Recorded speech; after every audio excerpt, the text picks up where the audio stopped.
اعوذ باللہ من الشیطان الرجیم بسم اللہ الرحمن الرحیم السلام علیکم ورحمۃ اللہ وبرکاتہ۔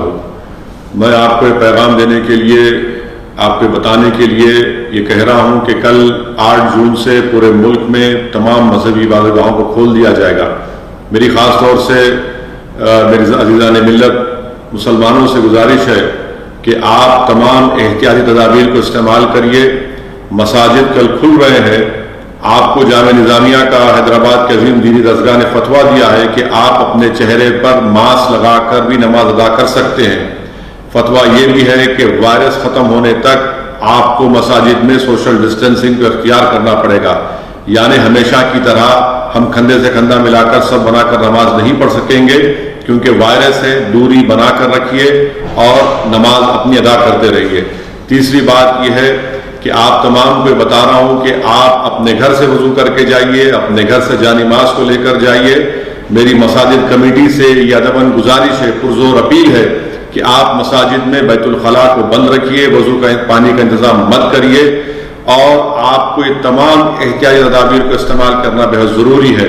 وطن عزیز میں یہ وائرس بہت تیزی سے بڑھ رہا ہے۔ اب تک 2,36,000 لوگ اس وائرس کا شکار ہو چکے ہیں۔ 6,000 سے زیادہ لوگوں کی اموات ہوئی ہے، جس میں بزرگ بھی شامل ہیں، خواتین بھی شامل ہیں، نوجوان بھی ہیں، بچے بھی شامل ہیں، ان کی موت ہوئی ہے۔ تو خدا کے لیے آپ سے گزارش ہے کہ اپنی مسجد کو اگر جانا ہے تو 65 سال کے حضرات نہ جائیں، جو بیمار ہیں نہ جائیں، اپنے چہرے پر ماسک لگا کر جائیے، وضو کر کے جائیے، کیونکہ مساجد میں وضو کا انتظام نہیں ہوگا، بیت الخلاء نہیں ہوگا۔ اپنی جان کو بچائیے، اپنے خاندان کو بچائیے، اپنے گھر کو اس وائرس سے بچائیے، کیونکہ ہم دیکھ رہے ہیں کہ اسپتال میں علاج کرنے کے لیے بہت سی مشکلات پیش آ رہی ہیں۔ اس کا خیال رکھیے، اپنی صحت کا خیال رکھیے۔ السلام علیکم ورحمۃ اللہ وبرکاتہ۔ میرے پورے مسلمانوں سے اپیل یہ ہے کہ ہم تمام کو ایک پالیسی اور ایک اصول بنانا چاہیے کہ ہمارے مسجدوں میں جو 65 سال کے اوپر ضعیف ہیں ان کو ہم روکے کم سے کم 1 جون کے پورے مہینے ختم ہونے تک، کیونکہ ان کے جسم میں امیونٹی کم ہو جاتی ہے۔ مختلف خدا نخواستہ اگر ان کو ڈائبٹک ہے، بیماریاں ہیں، تو باڈی میں وائرس سے مقابلہ کرنے کی طاقت کم ہو جاتی ہے۔ تو میں یہ اپیل کر رہا ہوں کہ 8 جون کو انشاءاللہ تو کھل جائیں گے، مگر کم سے کم جون کے ختم ہونے تک ہمارے جو 65 سال کے اوپر جو ضعیف افراد ہیں ان کو ہم سمجھائیں، ان سے ریکویسٹ کریں کہ کم سے کم جون کے ختم ہونے تک آپ تھوڑا مسجد کو مت جائیے، گھر میں نماز پڑھیے۔ جو نوجوان ہیں جو ذرا مسجدوں کو کم جاتے، اب وہ جا کر مسجد کو آباد رکھے۔ تیسرے یہ کہ مساجد میں اگر کارپیٹ ہے اور اس کارپیٹ کو نکال سکتے آپ تو فوراً نکال کر پتھر کے اوپر نماز پڑھنا چاہیے، کیونکہ کارپیٹ میں ایپیڈیمولوجسٹ اور جتنے ہیلتھ ایکسپرٹ سے ڈاکٹرز وہ بولتے کہ کارپیٹ میں بہت سے جراثیم جم جاتے اور اس سے ہو سکتا کہ خدا نخواستہ کسی کو وائرس لگ سکتا۔ تو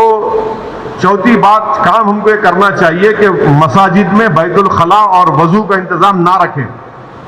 کیونکہ وہ وضو کرتے، کلی کرتے اور پھر آپ آ کے نماز پڑھتے، تو لوگ گھر سے ہی اپنے وضو کر کر آئیں اور نماز جب پڑھیں گے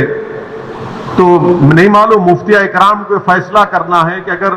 پوری دنیا میں جہاں جہاں مساجد کھولے گئے، چاہے وہ مسجد نبوی ہو، حرم شریف مکے میں ہو، یا ٹرکی ہو، یا دوسرے مقامات پر،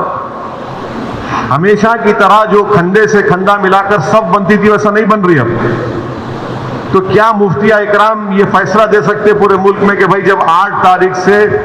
مساجد کھولے جائیں گے تو سوشل ڈسٹینسنگ کو برقرار رکھتے ہوئے ہم سب بندی کریں نماز کی؟ یہ ہمارے مفتیوں کو سوچنا پڑے گا کہ کتنا یہ کر سکتے کیا، کیونکہ مختلف ممالک میں ہو رہا ہے۔ تو میں تو گزارش کروں گا ہمارے علماؤں سے کہ وہ بھی اس کا فیصلہ کر لیں، مگر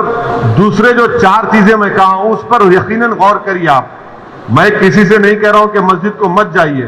میں یہ کہہ رہا ہوں کہ آپ صحیح کہہ رہے ہیں کہ وائرس ابھی بڑھ رہا ہے، وائرس ختم نہیں ہوا ہے، وائرس بڑھ رہا ہے ابھی،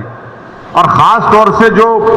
ہمارے 65 سال کے اوپر کے جو لوگ ہیں اور جو لوگ مختلف امراض کے شکار ہیں، جس کو کڈنی کی بیماری ہے، ہارٹ کی ہے، لنگز کی ہے، ڈائبٹک ہیں، ان کو تو اور احتیاط کرنے کی ضرورت ہے، بہت احتیاط کرنے کی ضرورت ہے ان کو، کیونکہ ان کی جان کو بچانے کا ہے۔ یقیناً ہم کو ایک روحانی اور قلبی سکون ملتا ہے جب ہم اللہ کے گھر میں جا کر سر و سجود ہوتے ہیں، مگر اسلام کی اہم تعلیمات بھی ہے کہ جان بچائیے، اور اگر خدا نہ خواستہ کسی کو یہ وائرس ہوتا ہے تو پھر ان کے گھر والوں کو، ان سے جو ملاقات کیے،